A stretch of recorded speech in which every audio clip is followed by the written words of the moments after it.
नमस्कार, मैं आपके साथ रेबिका कोटी। केपी न्यूज के 3 बजे के बुलेटिन में आपका स्वागत है। सबसे पहले एक नजर डालते हैं आज के मुख्य समाचारों पर। कर्नाटक कांग्रेस ने बेंगलुरु के कुचल बुनियादी ढांचे का अध्ययन करने के लिए पैनल बनाया।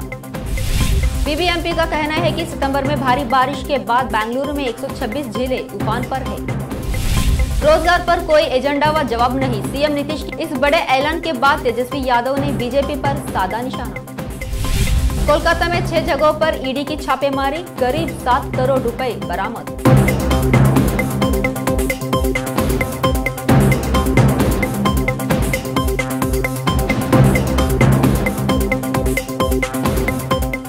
अब समाचार विस्तार से। बेंगलुरु में बाढ़ के मद्देनजर कर्नाटक में कांग्रेस ने शुक्रवार 10 सितंबर को कहा कि उसने पार्टी के सत्ता में आने के बाद शहर को विकसित करने के वादे के रूप में एक report vision Bengaluru waiter Bengaluru लाने के लिए एक समिति का गठन किया है। राज्य में अखिल भारतीय कांग्रेस कमेटी आईएसीसी के महासचिव रणदीप सिंह सुरजेवाला, जो कर्नाटक के पार्टी प्रभारी भी है, ने यह बात कही और राज्य के मुख्यमंत्री बसवराज बोम्मई से इस बाढ़ की स्थिति पर एक सर्वदलीय बैठक बुलाने की मांग की। हम एक योजनाबद्ध विजन बेंगलुरु वेटर बेंगलुरु लेकर आ रहे हैं, सुरजेवाला ने संवाददाताओं से कहा। लोगों, जनप्रतिनिधियों, नागरिक समाजों, शहरी योजनाकारों के साथ सभी तरह से विचार विमर्श करने के बाद 20 दिनों के भीतर अपनी अंतिम रिपोर्ट देने के लिए एक समिति का गठन किया गया है।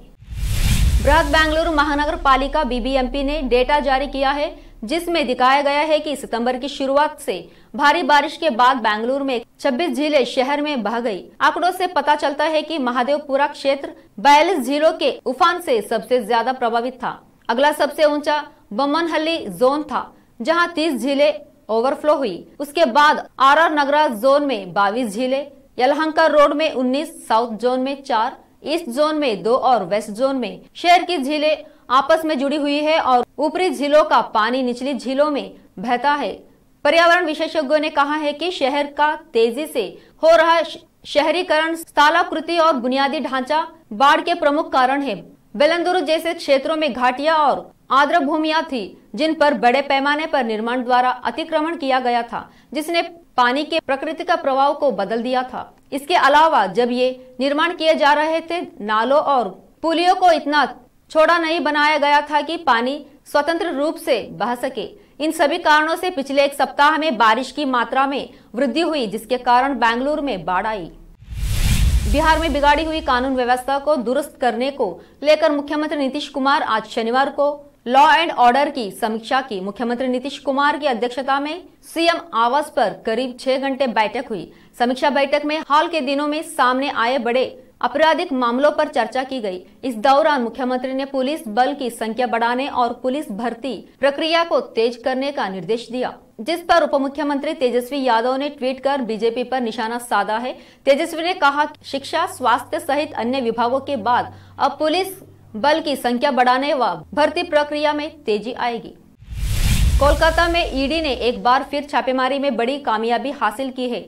यहाँ 6 जगहों पर ईडी की छापेमारी हुई है और करीब 7 करोड़ रुपए नकद बरामद हुआ है। नोटों की काउंटिंग अभी भी जारी है। मिली जानकारी के मुताबिक आमिर खान नाम के शख्स ने गेमिंग एप्लीकेशन बनाई थी। इस एप्लीकेशन का नाम ई नगेट्स था। शुरुआत में लोगों को इस एप्लीकेशन के जरिए कमीशन दिया जाता है। इसी एप्लीकेशन के जरिए आमिर खान नाम के शख्स ने कई लोगों को करोड़ों रुपए चूना लगाया। हाल ही में कोयला चोरी मामले में सीबीआई की टीम जांच और पूछताछ के लिए मंत्री मलय घटक के आसनसोल स्थित घर पहुंची थी। केंद्रीय सुरक्षा बल के जवानों ने मलय घटक के घर को चारों ओर से घेर रखा था। सीबीआई अधिकारी मलय घटक के घर में तलाशी अभियान चला रहे थे। मंत्री मलय घटक की 6 लोकेशन पर सीबीआई की रेड चली थी। इसमें 5 लोकेशन कलकत्ते की और एक आसनसोल में उनके घर की थी। राजस्थान के जोधपुर में आज अमित शाह ने कांग्रेस और राहुल गांधी को आड़े हाथों लिया। केंद्रीय गृह मंत्री अमित शाह ने कांग्रेस की भारत जोड़ो यात्रा पर कटाक्ष करते हुए कहा कि राहुल गांधी को पहले भारत की इतिहास पढ़ना चाहिए। इतना ही नहीं, शाह ने राजस्थान की गहलोत सरकार पर भी निशाना साधा है। उन्होंने अशोक गहलोत पर वोट बैंक और तुष्टीकरण की नीति अपनाने का आरोप लगाया। बता दें कि अमित शाह जोधपुर में रावण चबूतरा मैदान में भारतीय जनता पार्टी के बूथ कार्यकर्ता संकल्प महासम्मेलन को संबोधित कर रहे थे। राहुल गांधी की भारत जोड़ो यात्रा का जिक्र करते हुए गृह मंत्री ने कहा, अभी भी राहुल बाबा भारत जोड़ो यात्रा पर निकले हैं। विदेशी टी शर्ट पहनकर वह भारत जोड़ने निकले हैं। उन्होंने कहा, मैं राहुल बाबा और कांग्रेसियों को संसद में दिया गया उनका एक भाषण याद दिलाता हूं। राहुल गांधी ने कहा था कि भारत राष्ट्र है ही नहीं। राहुल बाबा, किस किताब में आपने यहाँ पढ़ा है? यहाँ तो वह राष्ट्र है जिसके लिए लाखों लाख लोगों ने प्राणों की आहुति दी है। उन्होंने कहा, राहुल गांधी भारत जोड़ने निकले हैं। मुझे लगता है कि उन्हें भारत के ऐतिहासिक को पढ़ने की जरूरत है। अब समय एक छोटा सा ब्रेक का, जल्द लौटते हैं ब्रेक के बाद। हिंदुस्तान के हर कोने में हम हैं मौजूद। 24 घंटे हालात पर गहरी नजर, खबरों से जुड़े चुपते सवालात,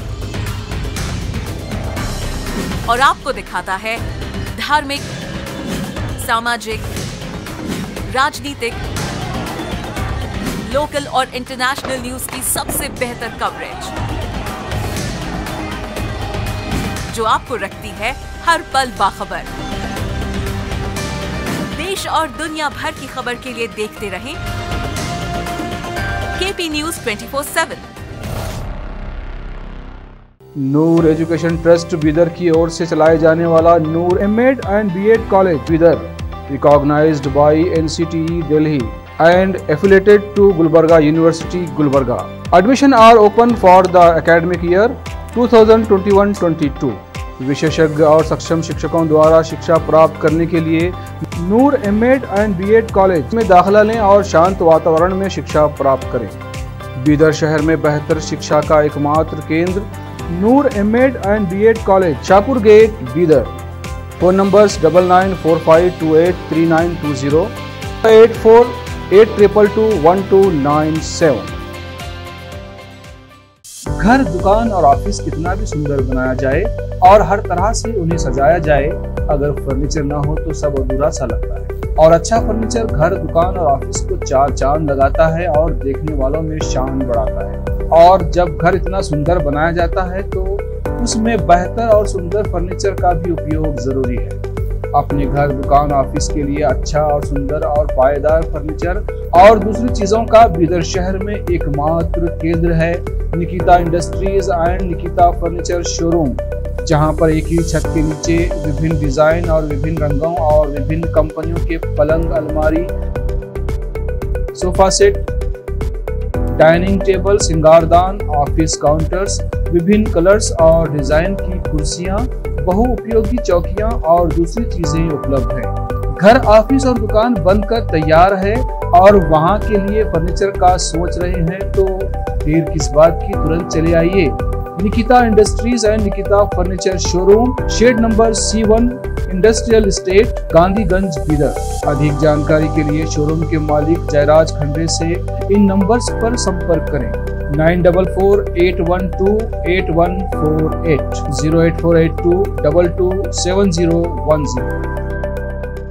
फिर से समाचारों का सिलसिला शुरू करते हुए देखते हैं देश और विदेश के समाचार। उत्तर प्रदेश में जल्दी निकाय चुनाव होने वाले हैं। सभी दल मैदान में उतर चुके हैं और एक दूसरे पर हमलावर है। पार्टियां टीवी से लेकर सोशल मीडिया पर एक दूसरे को घेरने का कोई मौका नहीं छोड़ रही है। वहीं इसी बीच बहुजन समाज पार्टी की राष्ट्रीय अध्यक्ष और राज्य की पूर्व मुख्यमंत्री मायावती ने समाजवादी पार्टी और अखिलेश यादव पर हमला बोला है। मायावती ने ट्विटर पर लगातार 3 ट्वीट करते हुए अखिलेश यादव और सपा को निशाना पर लिया है। इसके साथ ही वे भारतीय जनता पार्टी पर भी हमलावर हुए। मायावती ने ट्वीट करते हुए कहा कि सपा यूपी में अपना जनाधार खोती जा रही है, जिसके लिए उसका अपना कृत्य ही मुख्य कारण है। परिवार, पार्टी व इनके गठबंधन में आपसी झगड़े, खींचताना तथा आपराधिक तत्वों से इनकी खुली सांठगांठ व जेल मिलाना आदि की खबरें मीडिया में आम चर्चाओं में है, तो फिर लोगों में निशाना क्यों ना हो। छत्तीसगढ़ के मुख्यमंत्री भूपेश बघेल ने बीजेपी पर जमकर निशाना साधा है। उन्होंने कहा कि बीजेपी अध्यक्ष जेपी नड्डा राज्य में कांग्रेस सरकार के विकास मॉडल को सीखने के लिए छत्तीसगढ़ का दौरा कर रहे हैं। उन्होंने कहा कि बीजेपी के नेता छत्तीसगढ़ के विकास मॉडल को जानने के लिए छत्तीसगढ़ आते हैं। राज्य सरकार की योजनाओं को केंद्र ने अपनाया है। उन्होंने कहा कि बीजेपी अकेले नहीं लड़ती है, बल्कि ईडी, इनकम टैक्स विभाग और सीबीआई जैसी केंद्रीय एजेंसियों का भी इस्तेमाल करती है। रूस और यूक्रेन की जंग 6 महीने बाद भी किसी नतीजे पर नहीं पहुंची है, लेकिन अब इस लड़ाई के निर्णय मोड़ पर ले जाने के लिए रूस के राष्ट्रपति व्लादिमीर पुतिन कुछ भी कर सकते हैं। पुतिन के परमाणु हथियार इस्तेमाल करने का स्पष्ट खतरा बरकरार है। यह चेतावनी यूक्रेन के एक शीर्ष जनरल वैलेरी ज़ालुझनी ने कहा कि पुतिन का परमाणु हथियारों को इस्तेमाल करने का आदेश हमें तीसरे विश्व युद्ध की कगार पर ले जाएगा। जनरल की चेतावनी ऐसे समय पर आई है जब पुतिन की सेना युद्ध भूमि में निशाना हो चुकी है और हथियारों और सैनिकों की कमी से जूझ रही है। एक नजर फिल्मों के समाचारों पर। कमल हसन की विक्रम ने सिनेमाघरों में पूरे किए 100 दिन, एक्टर ने ट्वीट कर जताया आभार। अब समाचार खेल जगत के। सौरव गांगुली ने कोहली को बताया खुद से बेहतर बल्लेबाज, एशिया कप से पहले ही कर दिए थे ये भविष्यवाणी। अंत में समाचार बाजार के। सोने को पीछे छोड़ता हुए चांदी ने लगाई छलांग, अब तक के सबसे अधिकतम स्तर पर पहुंची सिल्वर। फिर से एक नजर डालते हैं मुख्य समाचारों पर। कर्नाटक कांग्रेस ने बेंगलुरु के कुचल बुनियादी ढांचे का अध्ययन करने के लिए पैनल बनाया।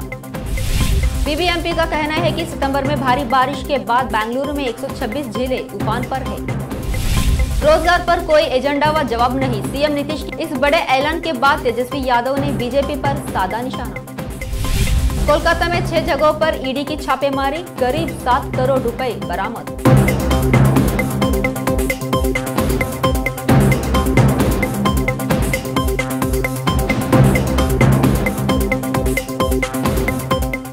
अन्य समाचारों के लिए जुड़े रहिए हमारे चैनल से। फिर मिलेंगे कुछ और समाचारों के साथ अगले बुलेटिन में। धन्यवाद।